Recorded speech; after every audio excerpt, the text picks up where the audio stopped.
daybreak. But Jacob replied, I will not let you go unless you bless me.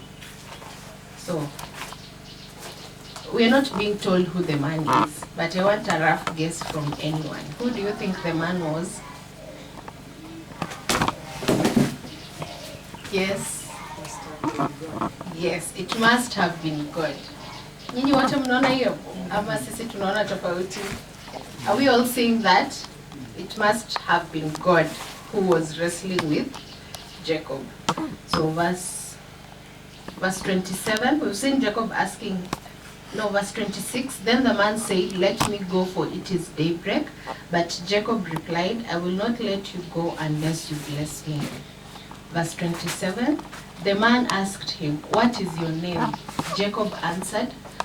Then the man said, your name will no longer be Jacob, but Israel, because you have struggled with God and with humans and have overcome. Jacob said, please tell me your name. But he replied, why do you ask my name? Then he blessed him there. I found it funny. Jacob asking for a blessing and still being in doubt. I think at the back of his head, he knew who it was, because you cannot ask for a blessing from anyone. But still, he wanted assurance, ajue ni nani.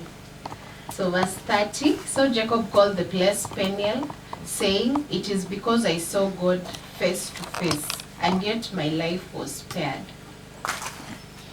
Verse 31, the sun rose above him, and he passed Peniel, and he was limping because of his hip. Therefore, to this day, the Israelites do not eat the tendon attached to the socket of the hip, because the socket of Jacob's hip was touched near the tendon. So we've seen, that is from verse 22. Yes, we've seen Jacob sending his wife, servants, and all his possession over the Jabbok River, and he was alone. He was left alone. So with all the wealth he had inherited, I think it was very rare for him to be alone, because he had a lot of servants around him. So this is a rare moment for Jacob to be alone. And you remember I've told you God meets us in our weaknesses. So verse 24, we've seen Jacob wrestling with a man. And since the time Jacob was born, in Genesis chapter 25, I think the character of Jacob comes out as a strong character. When he was born, we all see he came out grasping the heel of Esau. So he's a man who's strong-willed. We've seen him being a strong-willed man. So I also had a reflection question here.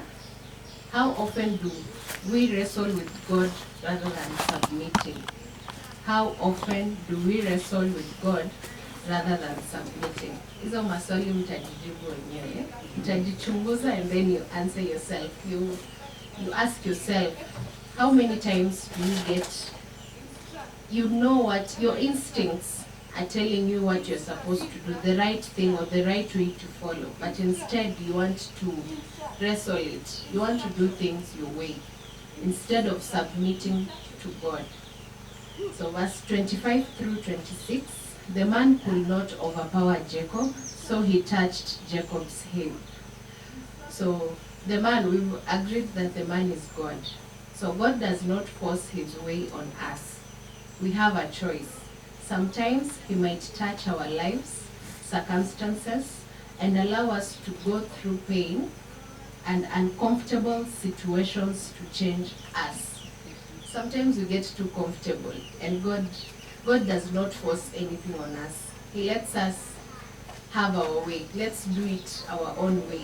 And then he'll come and show you how it's supposed to be done. Through this, you might get hurt, you might get afflicted, because there is a way he wants you to do something, but instead, you're fighting your way through it.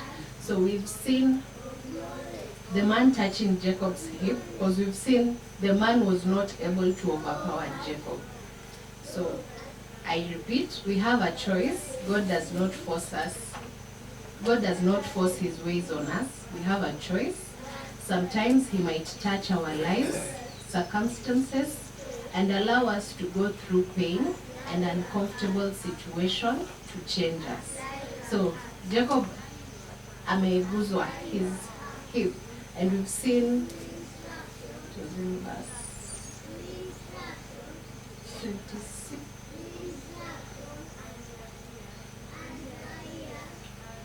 Sorry, 25. When the man saw that he could not overpower him, he touched the socket of Jacob's hip, so that his hip was wrenched as he wrestled with the man.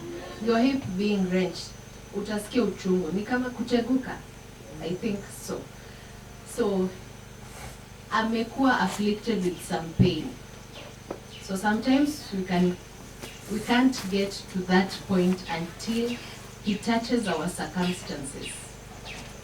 Until God comes through and touches your circumstance in one way or the other. Maybe it's time for a change, or it's time to move on, but you're still holding on. So God will come and touch your life or the circumstances that you're in, so that you may see the other side of the story, the side that He wants you to see.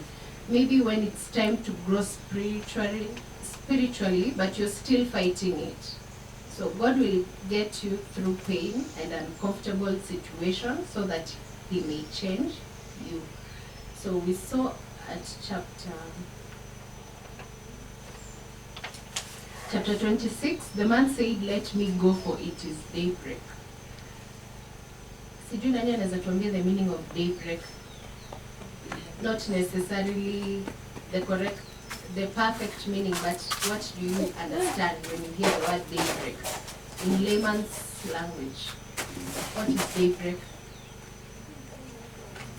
Yes, kunapo pambazuka. So when daybreak comes, it is a period or time after darkness. We all agree that kukipambazuka usiku, giza inapotea, nuru inakuja, mchana inaanza. So we see the man, God, the man will define him as God. We've agreed it's God. So let me go, for it is daybreak.